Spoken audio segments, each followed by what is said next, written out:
You may be seated.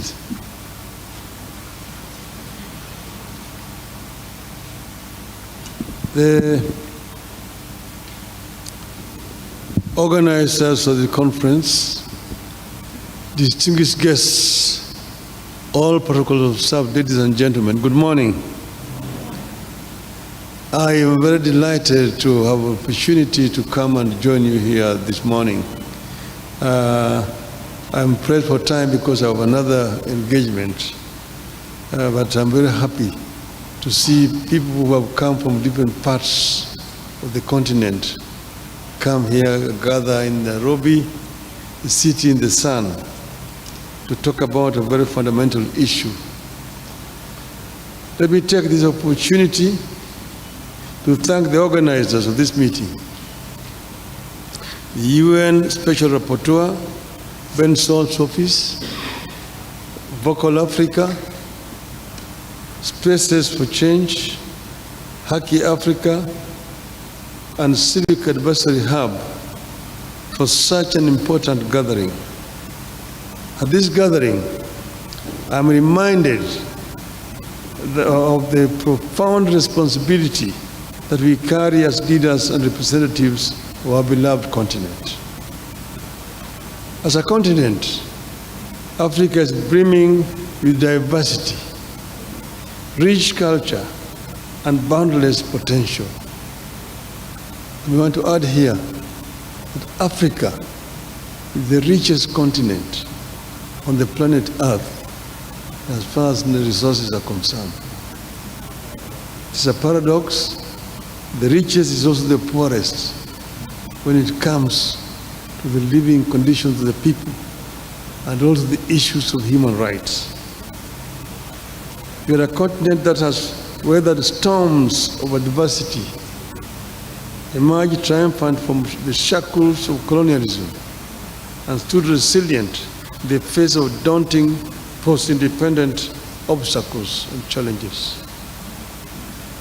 Despite our resilience, we continue to grapple with the persistent threats of terrorism and the imperative of upholding human rights for all our citizens.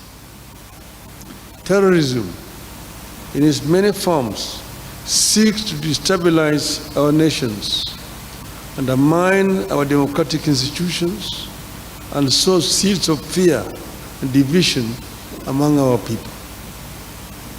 It preys on the vulnerable, exploits the marginalized, and seeks to extinguish the flame of hope that burns within every African heart.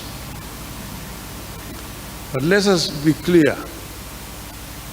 Terrorism shall find no sanctuary on our shores, and we shall not falter in our resolve to combat this scourge with every fiber of our being. However, in our unwavering pursuit of security and stability, we must never lose sight of the fundamental principles that define our humanity. Human rights are not negotiable. They are the cornerstone upon which our societies are built and the bedrock upon which our collective features rest. We cannot and must not sacrifice the rights and dignity of our people at the altar of security. Instead, we must strive for a balanced approach that ensures the safety of our citizens while upholding their inherent rights and freedoms.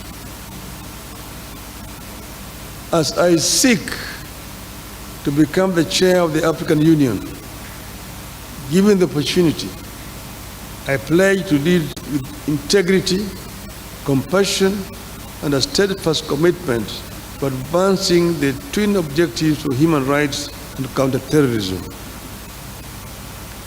I will work tirelessly to strengthen the capacity of our member states to combat terrorism through coordinated efforts, intelligence sharing, and targeted interventions.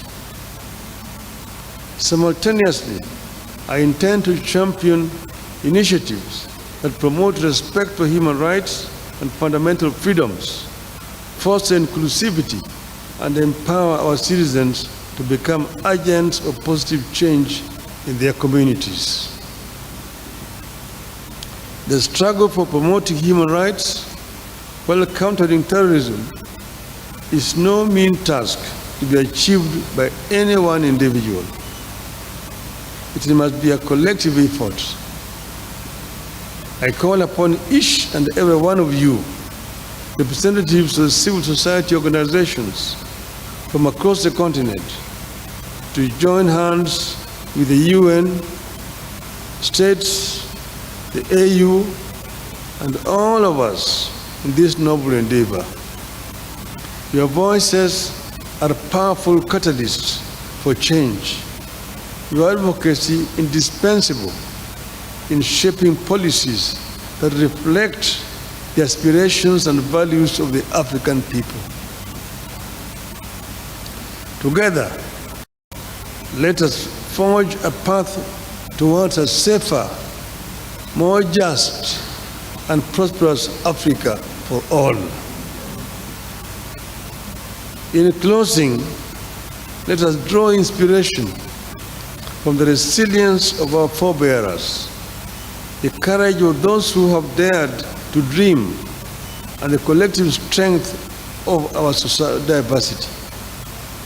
The journey ahead may be fraught with challenges, but I am confident that with unity, determination, and an unwavering commitment to our shared values, we shall prevail. With these remarks, I declare the conference open, as I also welcome you to Nairobi and our country. Thank you. Thank you very much, Baba. Thank you very much, Professor Ben Saul.